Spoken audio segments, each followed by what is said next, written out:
تقریر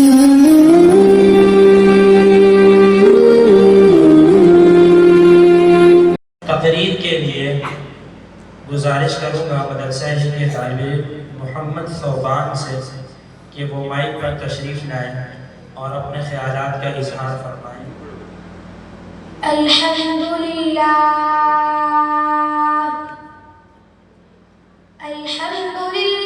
المتوحد بجلال ذاته وكمال صفاته، والصلاة والسلام على سيد المرسلين وخاتم النبيين محمد وعلى آله وأصحابه أجمعين، أما بعد، قال الله تبارك وتعالى: أعوذ بالله من الشيطان الرجيم،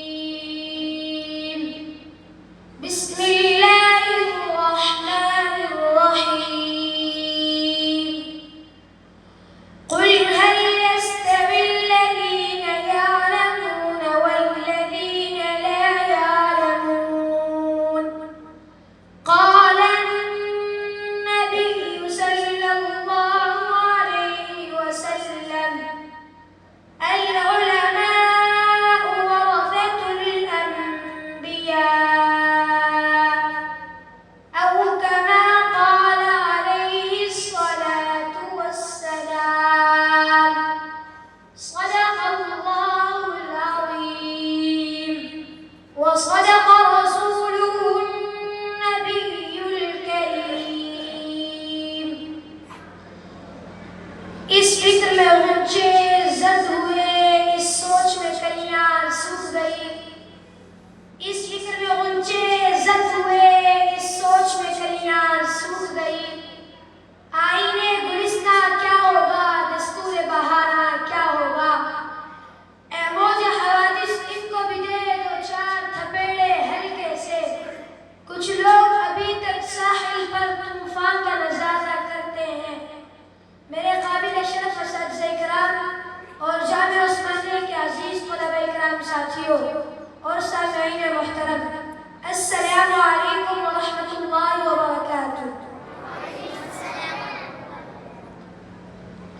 سب سے پہلے تو میں اپنے پیارے اللہ جل جلالہ کا بے حد شکر گزار ہوں کہ جس نے مجھے اپنے کلام پاک کی تعلیم کے لیے اپنے چنیدہ بندوں میں شامل فرما لیا۔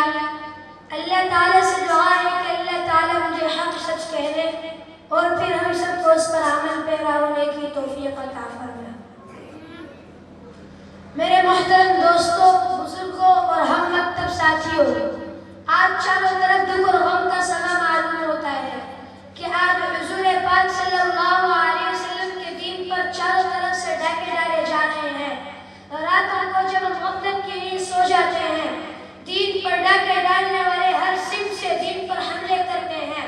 مسلمانوں کا رشتہ توڑ کر انہیں بے دست و پا کرنے کی کوشش کی جا رہی ہے۔ کہیں فحاشی و عریانی کے ذریعے مسلمانوں کا دین چھیننے کی کوشش کی جا رہی ہے۔ کہیں مال و دولت اور روزی کا جیسا دے کر مسلمانوں کے دین پر ڈاکے ڈالنے کی کوشش کی جا رہی ہے۔ کہیں بدکاری اور بے حیائی کے ذریعے مسلمانوں کے دین پر حملے کرنے کی کوشش کی جا رہی ہے۔ کہیں طاقت کا گھمنڈ دکھا کر مسلمانوں کو ان کے دین سے دور کرنے کی کوشش کی جا رہی ہے۔ وہ دیکھو، مدینہ منورہ سے اترنے والا نور آج چاروں طرف سے گر چکا ہے۔ ہر طرف سے اسلام کے دشمن اسلام پر حملہ آور ہیں۔ وہ اس غلط فہمی کا شکار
سامعین محترم، آج اس دین و دنیا کو قائم رکھنے والی چیز صرف قرآن ہے، سنت کا علم ہے، کتاب کا علم ہے، فقہ کا علم ہے.